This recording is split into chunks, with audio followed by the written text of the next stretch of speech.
on GITEX Technology Week 2021. I have with me Sherifa Hady, who doesn't need much introduction because she is already very renowned personality, a woman leader in the technology industry.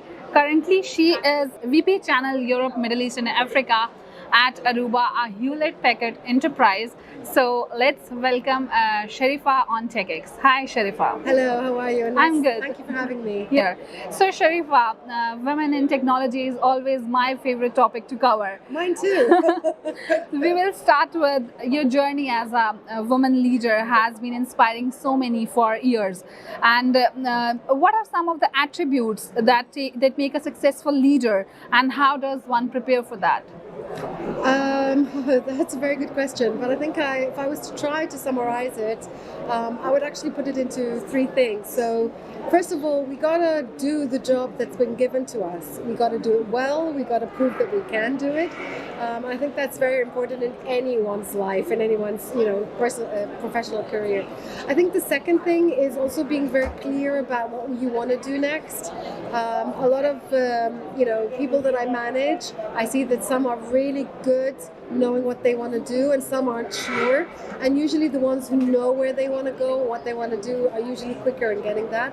And then third is communication. I think it's very important that we communicate what are we doing, what are our achievements, what are our lowlights, and what we want to do next. So it's not an easy career, I would say, for women in IT, but I think it's much better now than it was at least when I started. Yes, true.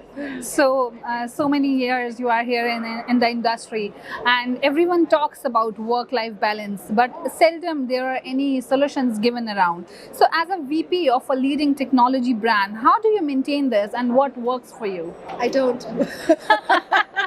That's interesting.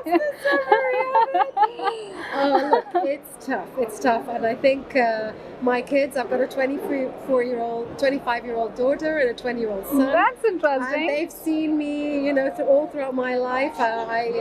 Both of my children, after 3 months, I went right back because maternity leave isn't long in this part of the world like it is in some areas. Now it's changed, which is really good. I've taken off right away. It hasn't been easy. My kids remind me a lot about the times that I wasn't there for them, how their father had to pick them up, but at the same time, I think they're proud of what their mama has done. So it's never easy, but I think it's about priority. You can't do everything all at once. You got to prioritize. Sometimes you got to do things for your work. You got to travel. You can't be there for the kids. And sometimes you got to be there for your kids. And hopefully you work for a company, which I'm very proudly do, that understands that. I took a sabbatical. My father was sick at that time, and I stayed at home for 6 months. And my kids, at the end of the 6 months, please, Mama, can you go home? Go back to work? Oh my God! Because they felt that my career was a really part of who I am, and that I'm only happy when I'm. So that also helps when your kids understand. Obviously, at a certain age, right? When they're babies, they don't. But at a certain age where they understand this is part of you and part of your DNA, it becomes easier. And of course, you need to have a supportive partner. You need to have a supporting company to work for. So you need to have a lot of things right for you. But I think communication is very important. To say this is important for me, or this is what I want, or I can't attend this training, or I can't attend your performance at school. So, and hopefully they'll be understanding. Yeah. So challenges are for everyone when it comes to workplace, but for women there are a little more. What kind of challenges you have faced in your career, and how did you overcome those challenges? So I'll tell you a little bit about my personal. So I'm born in the UK, but I'm from Egypt. Okay. And at the age of 12, I had to move back to Egypt. My Arabic wasn't great. And I insisted on going to engineering because I wanted to invent something that will change the world. 5 years later in engineering, in Arabic was very tough. I started to apply for jobs, and unfortunately, I was rejected twice just because I'm a woman.